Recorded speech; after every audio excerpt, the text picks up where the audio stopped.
Hello guys, today I have the Samsung Galaxy S26 Ultra and now I'm going to show you how you can easily fix the screen flickering in this device. So at first open the settings, scroll down to the display and two quick things.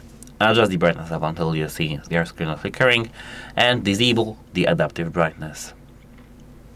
Apart from that, go to the Play Store, search, and here you need to search for the screen dimmer and search.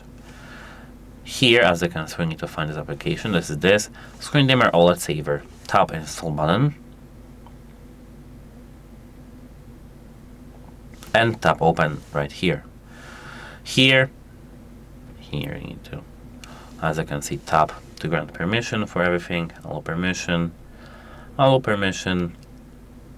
Here, accessibility, installed apps. No, where is that? Here, screen dimmer, turn on, allow, go back,